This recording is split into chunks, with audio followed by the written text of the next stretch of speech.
So finally অনেক জল্পনা কল্পনা কাটিয়ে গতকালকে রিলিজ পেয়ে গেল আফরান নিশোর দ্বিতীয় সিনেমা দাগির অফিসিয়াল টিজার। যেই টিজারের অপেক্ষায় ছিল নিশোয়ান থেকে শুরু করে সাকিবিয়ানরাও। নিশোয়ানরা ওয়েট করছিল এটা দেখার জন্য যে তাদের বস কিভাবে অনেক লম্বা সময় বিরতিতে থেকে আবার ব্যাক করছে। সঙ্গে সাকিবিয়ানরাও এই টিজারের জন্য অধীর আগ্রহে ওয়েট করছিল, কারণ তারা এটা দেখতে চাইছিল যে আফরান নিশোর দাগি কি ঈদে মুক্তিপ্রাপ্ত বরবাদকে টক্কর দিতে পারে কিনা। তো কেমন হয়েছে দাগির টিজার? 1 মিনিট 12 সেকেন্ডের টিজার কি জমাতে পারলো? আর এরই সঙ্গে সময়ের সব থেকে বড় প্রশ্ন, এবার ঈদে দাগি কি বরবাদের সামনে টিকতে পারবে? So this is going to be an very interesting video. তাই ভিডিও শুরু করার আগে চ্যানেলটা সাবস্ক্রাইব করুন।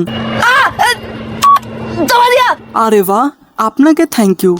যদি এক বাক্যে বলি আফরান নিশোর দাগির টিজার কেমন হয়েছে, তাহলে বলবো এটা ডিসেন্ট হয়েছে। অনেক বেশি বেটার হয়েছে এটাও বলা যাবে না, আবার অনেক বেশি জঘন্য হয়েছে এটাও কিন্তু বলা যাবে না। সঠিক বলেছেন। অ্যাজ এ অডিয়েন্স এতটুকু বলতে পারি টিজারটা মোটামুটি ভালোই ছিল। বাট সত্যি বলতে টিজার রিলিজ পাওয়ার আগে চারিদিকে এত বেশি আলোচনা হচ্ছিল যে আমি অনেক বেশি এক্সপেকটেশন রেখেছিলাম।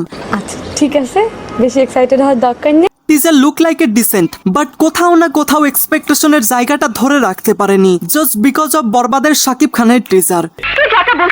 ঠিকই বলছি আপা, কেননা যখন শাকিবের বরবাদের টিজার রিলিজ পাই তখন তো সোশ্যাল মিডিয়াতে আগুন লেগে গিয়েছিল এবং টিজার দেখার পর সবাই অধীর আগ্রহে ওয়েট করছিল আফরান নিশোর দাগি সিনেমার প্রমোশনাল কন্টেন্টের জন্য, যেটা কোথাও না কোথাও দাগির টিজার ফুলফিল করতে ব্যর্থ হয়েছে। হনেস্টলি যদি আমি আমার ওপিনিয়ন দেই, তাহলে আমি এটা আশা করেছিলাম এটা অন্তত সুরঙ্গের থেকে বেটার হবে, বাট আফসোস এটা সুরঙ্গের থেকে বেটার হয়নি। কথাটা ঠিকই বলেছেন। তোর সাহস দেখে মাঝে মাঝে আমি অবাক হয়ে যাই। আমি বা আমরা অনেক বেশি এক্সাইটেড হওয়ার আরো একটা কারণ ছিল যে আফরান নিশো অনেক দিন পর সিনেমায় ব্যাক করছে এবং সেই সিনেমার প্রোডাকশন ভ্যালু হোক অথবা আফরান নিশোর অভিনয় হোক, সবকিছু নিয়ে আমি সহ অনেকেই অনেক বেশি এক্সাইটেড ছিল। তবে আফরান নিশোর অভিনয় নিয়ে কোনো কথা হবে না, তিনি যথেষ্ট ভালো মানের একজন অভিনেতা।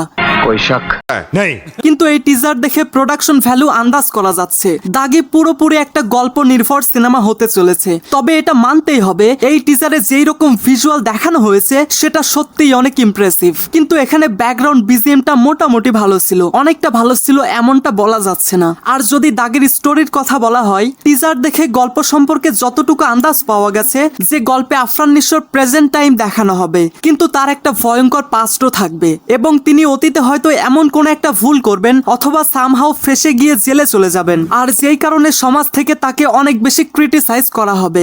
এরপর তিনি জেল থেকে বের হয়ে পুরোপুরি চেঞ্জ হয়ে যাবে এবং এরপর গল্পে যুক্ত হতে থাকবে নানা রকম টুইস্ট। আপনারা দেখলেই বোঝা যায় আপনি উচ্চ শিক্ষিত। আর দাগি সিনেমায় আফরান নিশোর ক্যারেক্টারের নাম হবে নিশান। আচ্ছা, জাস্ট আমার প্রেডিকশন এমনটা হতে পারে সে জেল থেকে বের হওয়ার পর নিজেই একটা গ্যাংস্টার টিম তৈরি করবেন এবং তাকে যারা ফাঁসিয়ে জেলে পাঠিয়েছিলেন হয়তো তাদের কাছ থেকে বদলা নেবেন এবং এই সিনেমায় ভিলেনের ক্যারেক্টার প্লে করতে পারেন শহীদুজ্জামান সেলিম।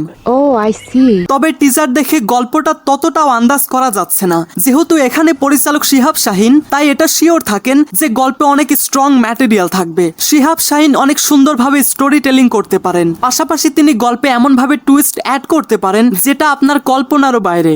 আর এটার প্রমাণ হিসেবে আপনি মাইসেলফ, অ্যালেন সফন এবং সিন্ডিকেট ওয়েব সিরিজ দেখতে পারেন। তবে পার্সোনালি আমি একটা মজার কথা বলি, ঠিক আছে। টিজারে যখন আফরান নিশো বলে আব্বা সবসময় বলতো নিশান জীবনের একটা লক্ষ্য খুঁজে বার কর, আব্বা আমাকে সবসময় বলতো নিশান জীবনের একটা লক্ষ্য খুঁজে বের কর। এই ডায়লগটা শোনার পর আমার শাহরুখ খানের রেইস সিনেমার একটা ডায়লগ মনে পড়ে গেল, আম্মি জান कहती थी। अम्मी जान कहती थी कोई धंधा छोटा नहीं होता।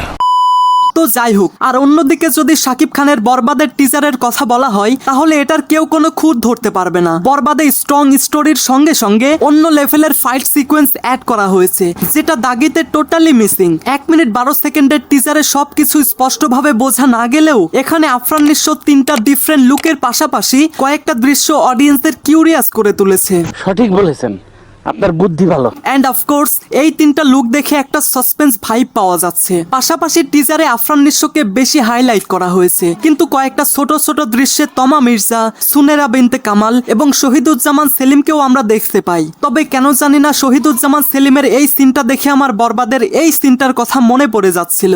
তুমি কি পাগল হইলে না মাথা খারাপ? আর কিছু?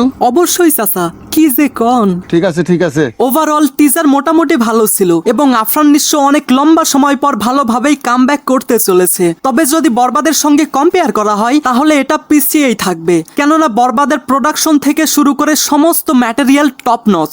এইটা আমরা জানতাম। তবে এটা মানতেই হবে এবার ঈদের দর্শক ভিন্ন ভিন্ন স্বাদের গল্প পেতে চলেছে। আর তাছাড়াও একই ধাঁচের গল্পে ক্ল্যাশ করা সিনেমা দেখে দর্শক মজা পেত না। আদারওয়াইজ ঠিকই আছে, এবার ঈদ জমে যাবে।